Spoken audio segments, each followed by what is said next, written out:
A new bride desires a wealthy life without her groom. All for her own greed in receiving an insurance payout. A blonde beauty uses her skills of seduction to turn lover against lover. She was always able to manipulate men, and if she wanted murder, she got it. And an unfaithful wife orders a hit on her helpless husband. Investigators found text messages, and that started to put the dots together between these three people. These deadly women orchestrate cold-blooded murder, then walk away with clean hands for dirty deeds.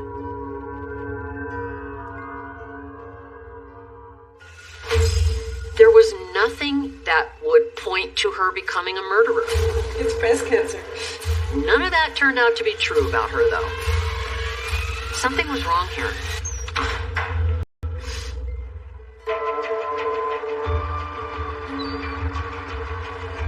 Cleveland, Ohio. 41-year-old single mom, Yuloma Curry, is patiently waiting for live-in boyfriend, 44-year-old Will Walker, to propose. It's been 8 years. William Walker was a firefighter, well respected in the community. He had been married also and divorced and had 2 children. And when they met, they fell in love. It's lovely. But it seems she's waiting in vain. You really like it? Yuloma began to see the writing on the wall. She probably wasn't going to get a ring. Hey, look what I got. There are no wedding bells, but Will gives Yuloma and her 16-year-old daughter everything else. Wow. It's beautiful. Just like your mother. Even his home. When Will and Yuloma got together, the whole family moved in. Will was a really hard worker, trying to create as much money as he could to provide for his family and move them into a better situation. You kids behave yourselves. Of course. Will even tolerates the daughter. Kind of a low-level weed dealer. That boy's no good. Well, he's the father of her child. They just seemed to rub each other the wrong way. He still ain't no good. But despite that, Will allowed Chad to stay in the home with them. Will was a catch, and Yuloma was a lucky woman to be with him. But it's not enough. Yuloma wants more, and she wants it now. Hey. Yuloma is getting very impatient, so she devises a plan. She's gonna force him into marrying her. And how is she gonna do that? What did the doctor say? It's breast cancer. Not pregnancy. No. Stage 4 breast cancer. Yuloma pretends to be terminally ill. That's all right. There are wonderful treatments out there, and you can beat this stuff. Not that I can afford. She had told Will that she didn't have the insurance that would cover what kind of treatments she would need. You just jump on my insurance. But we're not married. Well, we can change that today. Would you marry me? Is that a yes? Yes. So, of course, Will said, marry me, and you can get my health insurance. In 2013, after 8 years of waiting, Mrs. Walker thinks she's hit the jackpot. That's when Will got promoted to lieutenant, which earned him a good pay raise. They put aside enough money to put a down payment on a house in Madison, Ohio, and they were getting ready to move.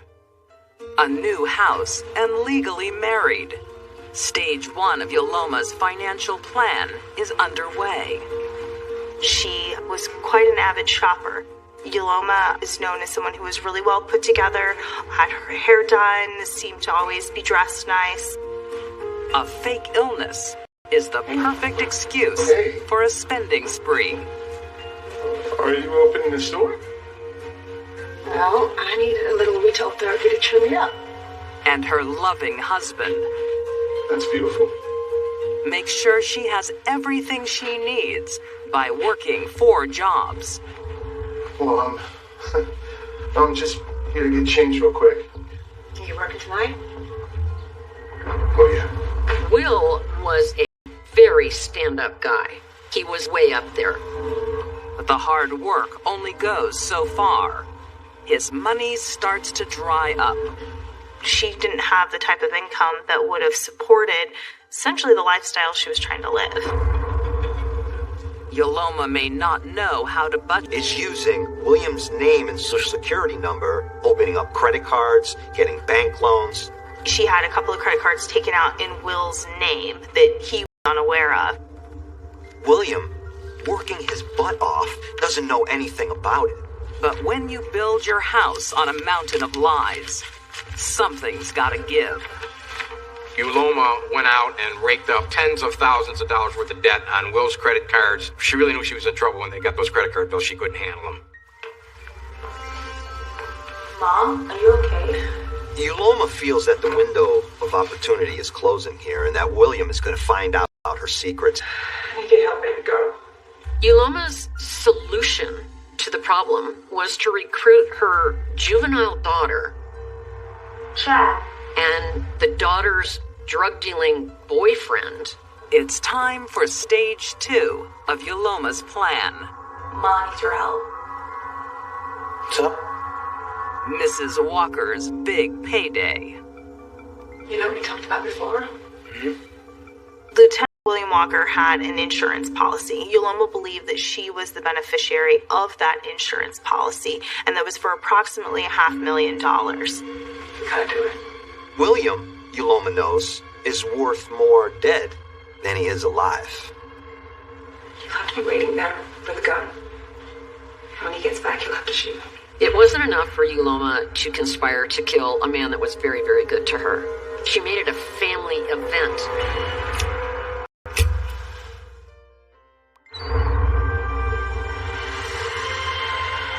In Cleveland, Ohio, Yoloma Curry Walker has recruited her teenage daughter and her boyfriend to kill her husband. Yoloma was so confident, she boasted, "I'll get away with it. Who would think I would hire a bunch of kids to kill my husband?" Chad Padgett is ready to help, but he doesn't want to get his hands dirty. He recruits 21-year-old friend, Ryan Doherty. Are we all in? What's in it for me? Ryan Doherty was a low-functioning individual, not a very high IQ, and had agreed to be the gunman for some weed and a couple $100. You know, sometimes all it takes for murder is just asking the question. Are we clear on the plan? Yoloma thinks she has a foolproof plan. Yoloma explains that she'd like it to appear like a rafferty. It's gotta be tonight. She tells them, pull Will's pants pockets out so it looks like you went through his pockets, and that way that'll kind of throw the investigators off a little bit. Sets the stage to turn her living husband Hey, babe, have I shown you this? into cold, hard cash. We'll have a separate dining room. In a new place, it's fantastic. Speaking of dining, I'm starving. Do you think you could get the takeout down? Sure, no problem. So in order to set Will up, Yoloma sends him out for some fast food. When he leaves, she texts the murder squad back in the basement and says, it's on. So when William comes back, Ryan is waiting.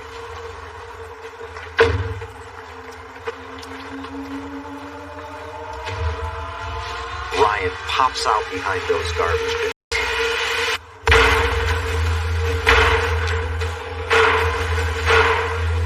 He pumps 4 rounds into William, dropping him to the ground. When she hears the gunshots, she rushes out to the driveway and she sees Will laid out on the concrete, bleeding. She gets on her phone and she calls 911 and puts on the performance of a lifetime. It's my husband! He's a fireman! Please, he's been shot! Yoloma's acting can't hide the first in a series of mistakes. You would just instinctively go to the person you love if they've just been shot and start trying to revive them. But there's no evidence of that. So suspicion number one. Here is the grieving wife whose husband has just been gunned down, but there's no blood on her. It's not unheard of for a robbery victim to be shot more than once, but it's extremely unusual. To shoot someone 4 times just to steal a wallet is suspect. William Walker dies in the hospital later that night, with no idea his wife is his killer. You know, Will gave Yuloma everything, and what she gave him in return was a bullet. While her behavior is suspicious, there is no evidence to tie Yuloma to the murder. She's free to begin her new, cashed-up life. She packs her bags and she moves into the new house in Madison, Ohio. It's about this time that Yuloma gets some bad news. You receive around $20,000 from the firefighter fund. And his pension? Yuloma neglects to check the most important detail of her plan: the paperwork. No, that's his daughter. Insurance? His daughter and his ex-wife. As Will neglected to list her as a beneficiary on those policies. Will's first wife and children were the beneficiaries. I would have loved to have been a fly on the wall when Yuloma found out. The murder of William Walker is unsolved for 12 months, until a reward inspires a breakthrough. An informant comes forward, claiming he was offered the job by Chad Paget. Why do you want to kill him? Not me, your girlfriend's mom. She wants dead. The informant turned the job down, but he did have the sense to record Chad offering him money to kill Will. We know everything that went down. The truth unravels at lightning speed. And every DNA in our showcasing.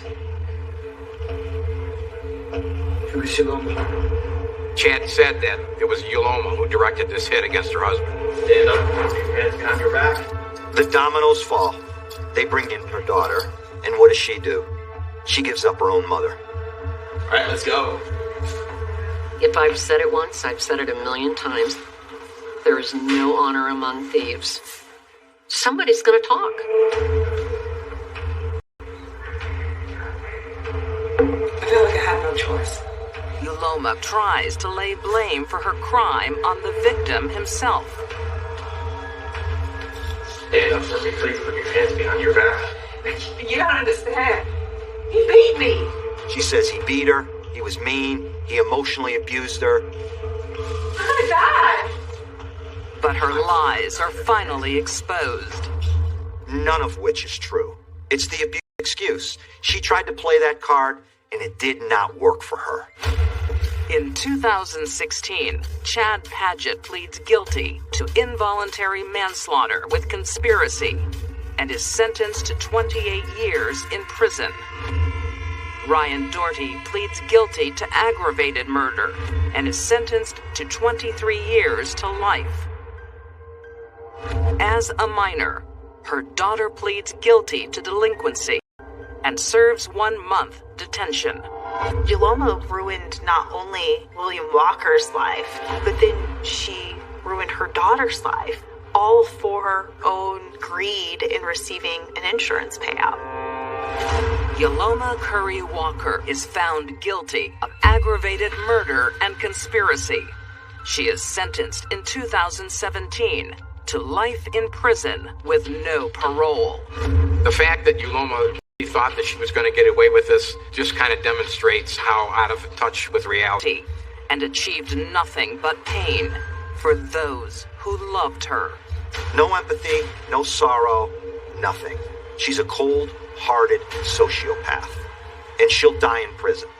There's a special place in hell for people who pretend to have a terminal illness to get money or sympathy from another person.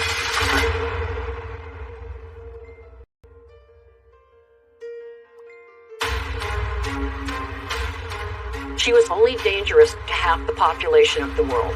What's your back? She's a black widow.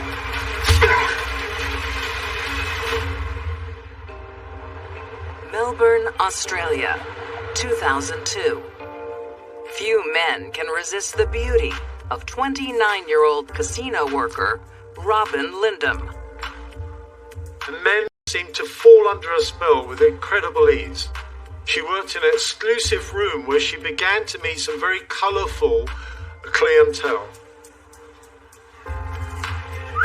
Looking good, babe. Looking good. Including drug dealer, 35-year-old George Tesis. Could you, babe? George was deeply involved in the gang world. They made their money by raiding drug houses, stealing the drugs and the cash. Robin wants to make her own easy money to fulfill a dream of owning a horse farm. Will we celebrate? I have a new job. She puts her best assets to work. Excuse my money. Yeah. Your girlfriend is now an exotic dancer. And she knows she's good looking, she becomes a stripper. With her lover's blessing, Robin rakes in the cash as an exotic dancer. But it's not the big money she craves. Robin was fully aware that men would do anything for her and would pay a lot, so she went from stripping to being a high-end escort. 10 a.m. Mm-hmm. Is he a regular of mine? Yeah, I remember him. Okay. Hey, I'll be late tonight. I won't be home in time for dinner, alright? In early 2003, a knock on the door brings the couple's high life to an abrupt end. Show your hands! George is arrested for drug possession. I'm arresting you for the possession and the cultivation of a prohibited substance. She was making great money.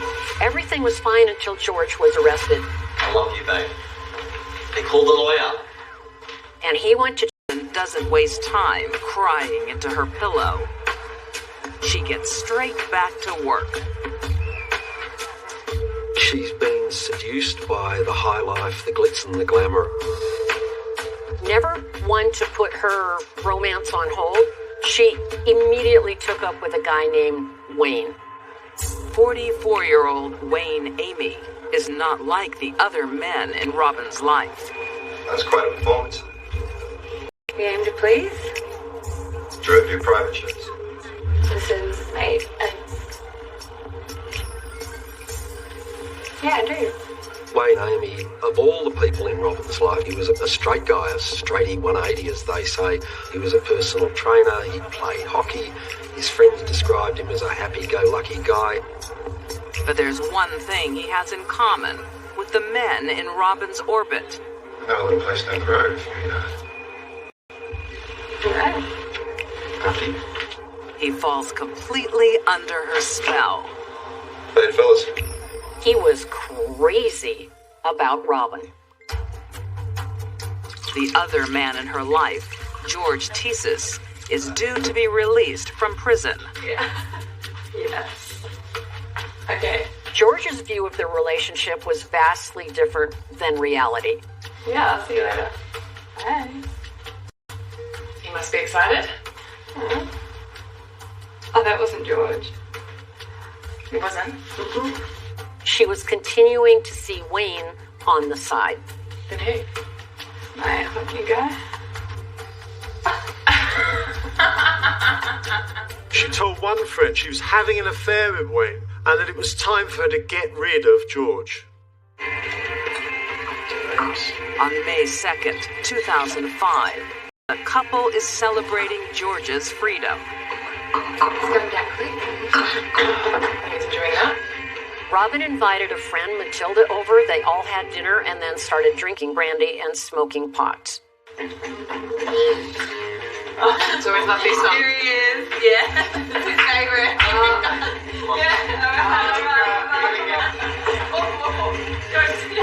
By late evening, George wasn't just drunk, he was incredibly stoned as well. You better not stay there, I think. Robin is more in control of her senses. She makes an excuse to leave the house with Matilda. Hey, George, I'm just going to drop Matilda home because she's got to leave some lunch money out for her son. Okay? Yeah, that's all right.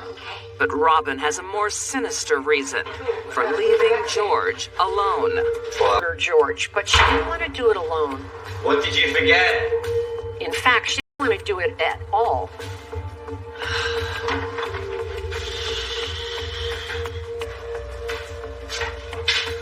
Is there somebody there? She got Wayne to do it.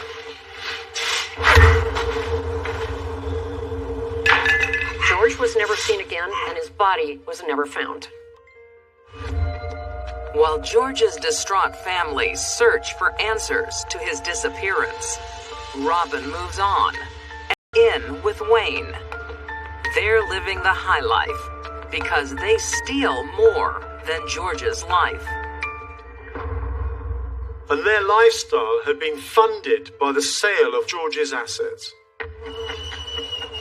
Robin uses her windfall to fulfill a lifetime dream. What she really wanted was to live in the country and raise horses. And she convinced Wayne to help her buy it. Hey! Get off my property! But the dream is fleeting. Robin and Wayne soon fall behind on their mortgage payments. This causes real tensions between them. The problem isn't Robin. It's not yours, it's ours. They were in financial straits.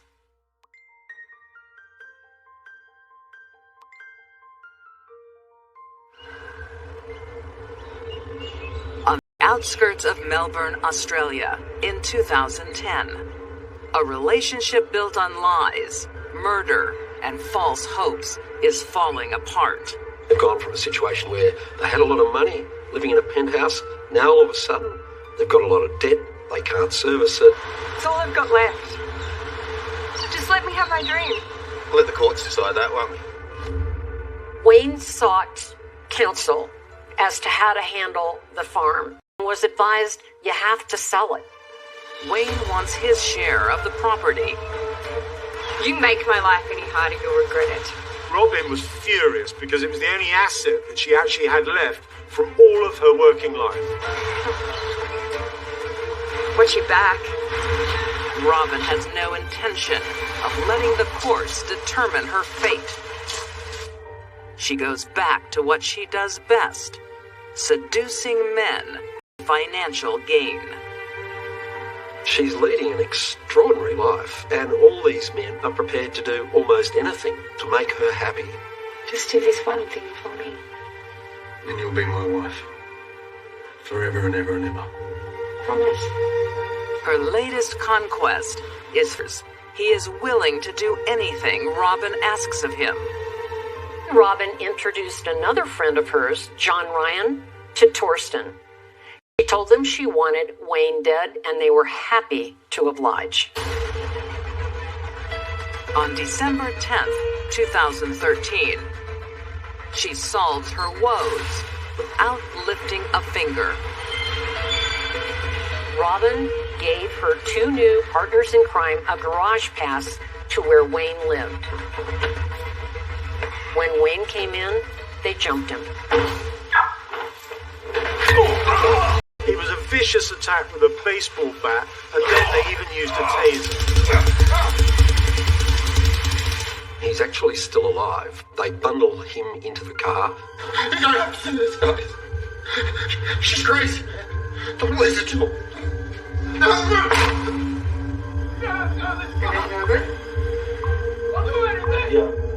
They decide to murder Wayne outside of Melbourne. As they were driving, they heard Wayne making noise in the trunk. So they pulled over and they stabbed him 4 times.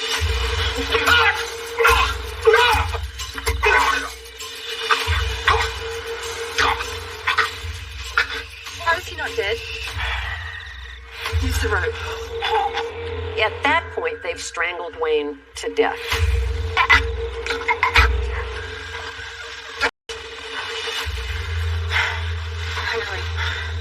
Wayne had had so many injuries in his body that the coroner was unable to actually explain what was the specific cause of death.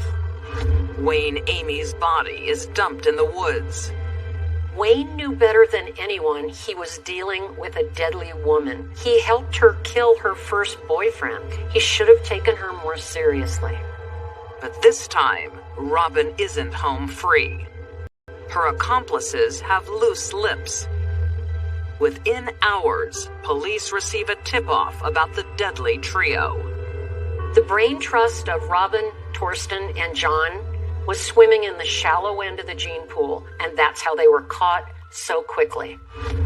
In 2015, all three are arrested and charged with murder. John and Torsten both pleaded not guilty and tried to blame each other. They are both convicted. John Ryan is sentenced to 31 years and Torsten Trabert to 28 years. The mastermind, Robin Lindholm, pleads. Robin's guilty plea worked in her favor because she received the lightest sentence. But the law isn't done with Robin. The police reopen the investigation into George Tees's disappearance. A crucial witness from the past comes forward. Matilda, the woman who was with Robin on the night George disappeared, she breaks her silence. She tells the police that hours after George was killed, Robin confessed. In 2019, Robin receives an additional 28 years for George's murder. Despite constant pleas from George's family, Robin has never divulged where his body is. Robin used her charm and beauty to turn her lovers into killers. Robin was an evil seductress. She liked to have men around her little finger. She was always able to manipulate men to get what she wanted, and if she wanted murder, she got it.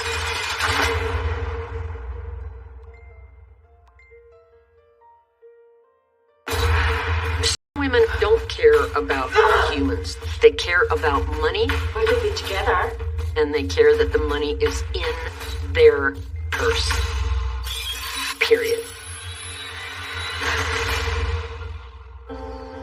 McKinney, Texas, 2014. 65-year-old Englishman. Here we go. Richard Moore. Trust me. And 31-year-old Texas car salesman Stephen Brockway may not have the same tastes. Pizza required. No way, man. I like my beer icy cold. But they're good friends. He would come over for dinner at Richard's home pretty regularly. He would hang out, have drinks together. Cheers. Richard and Stephen considered themselves best friends. Come on, let's eat. Okay. Richard's 33-year-old wife, Chansamorn, becomes accustomed to cooking for three. Chansamorn called Richard and Stephen the two boys whenever they would hang out together. They married 4 years earlier. Richard does his best to make Thailand native Chansamorn feel at home in Texas. He bought her a lot. He provided for her comfort, her and her 2 daughters. He was really trying to make a go of this relationship and have a good life. Richard doesn't know it, but his close friend Stephen is even closer to his wife. No more. Thanks. Kid, it's my bedtime. In addition to the friendship growing between the two men, there was a special friendship growing between Stephen and his friend's wife. Awesome. Stephen was in his 30s, so he and Chansamorn were about the same age, and the two of them eventually became very close. Richard has no reason to doubt the loyalty of his wife and friend, until a chance discovery late one night in 2014. Richard decided to go to bed early, and in the middle of the night when he was getting a glass of water, he noticed that Stephen's car was still out front. So he went poking around and he saw Chansamorn and Stephen in bed together under the sheets asleep. It's a heartbreaking betrayal. They were either so drunk they fell asleep, or they just didn't care if Richard found out. And when he saw them sleeping together, it broke his heart. The next morning, Richard is in no mood for excuses. Good morning. Richard had a lot to deal with. You didn't come to bed. I didn't want to wake you. Don't lie to me. Not only was his wife in bed with another man, that other man was Richard's best friend. We were talking and fell asleep. Please, just don't. A lot going on there. Richard calls for a timeout. I'm going on holiday. Alone.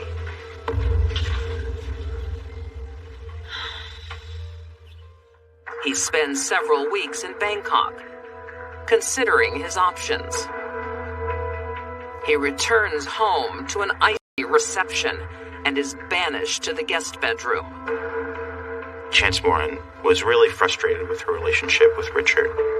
Incredibly, cheating Chansamorn turns the tables on Richard and accuses him of being unfaithful.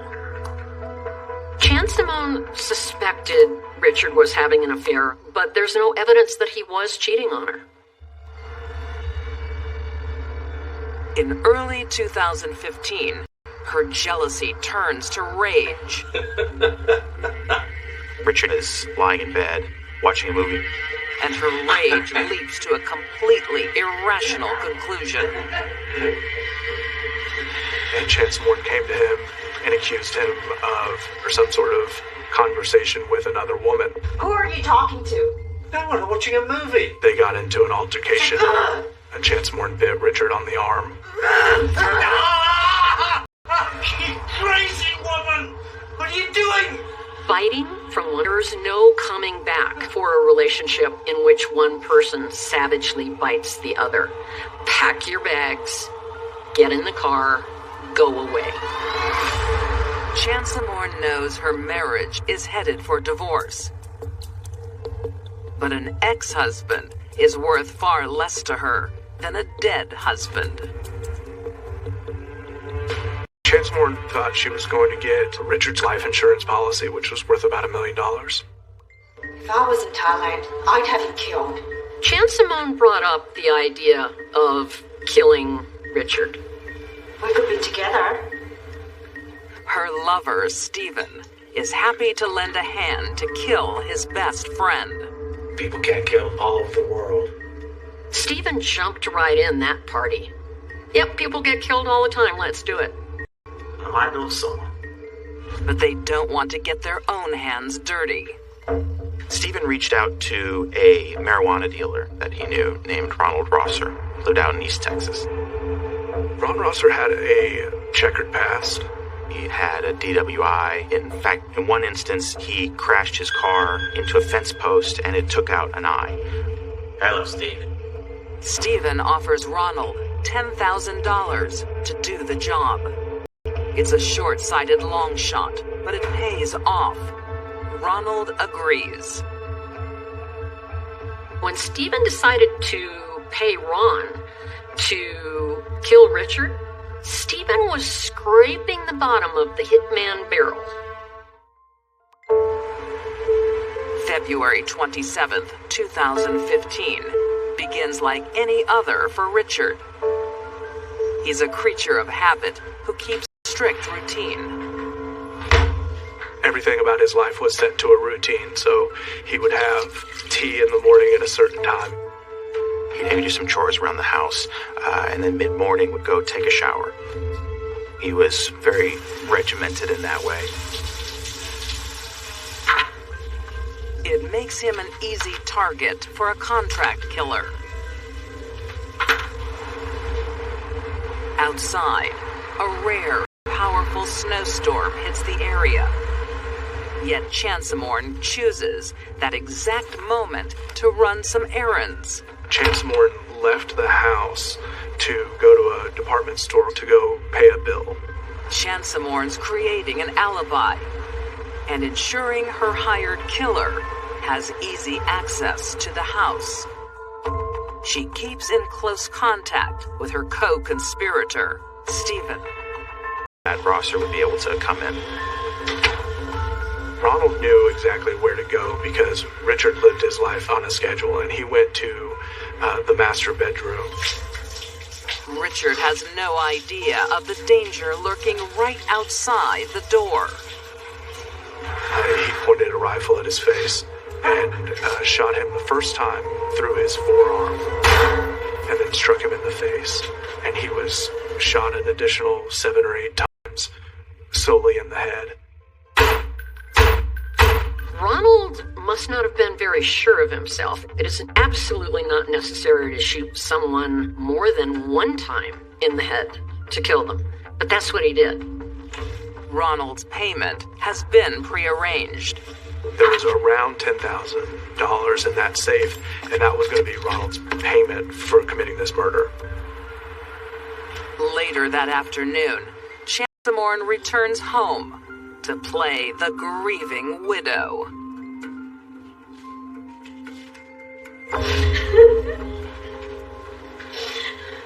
A lot of money is missing. Thousands of dollars. Immediately, she starts talking about all this money missing from the safe. Did you have any problems in the relationship? No, we were very happy. It would be helpful if we could go through your phone. Why? It could help. But when investigators examine Chansamorn's phone, they discover dozens of text messages between the victim's widow and his best friend that tell another story. I don't think Chansamon and her boyfriend watch too much true crime or crime fiction. Are you going to be able to leave the house in this bad weather? Yes. Or they wouldn't have been saying the things they were saying on their cell phones. To the investigators' surprise, before they go looking for Stephen, he turns up at the police station. Stephen brought his own handgun to, he said, rule him out as a suspect. That's my only gun. I thought you might want to test it. No, sir. No need for that. He brought in his own revolver to show them it hadn't been fired, but no one knew how Richard had been killed. It wasn't public information that he had been shot. Can I have a look at your phone, sir? Investigators found text messages to Ronald the day of the murder, and that started to put the dots together between these 3 people. All 3 are charged with capital murder. In the state of Texas, it didn't matter if you were the one to pull the trigger, you still get the same. Rosser is found guilty of capital murder. He is sentenced to life in prison without the possibility of parole. Ron was a 2-bit convicted felon, the worst person they could have chosen. He had nothing going on upstairs. Stephen Brockway pleads guilty to murder and agrees to testify at Chansamorn's trial. He receives a reduced sentence of 28 years. As soon as the first person is arrested, the house falls apart. Faced with the overwhelming evidence against her, Chansamorn Pokai pleads guilty to murder. She is sentenced to 40 years in prison. The fact that Chansamorn received a 40-year sentence was extremely satisfying to us. We knew that Chansamorn was behind this. Chansamorn treated people like commodities. She wanted everything for nothing. But in the end, she got what she paid for. This woman wasn't looking for love. She was looking for a wallet.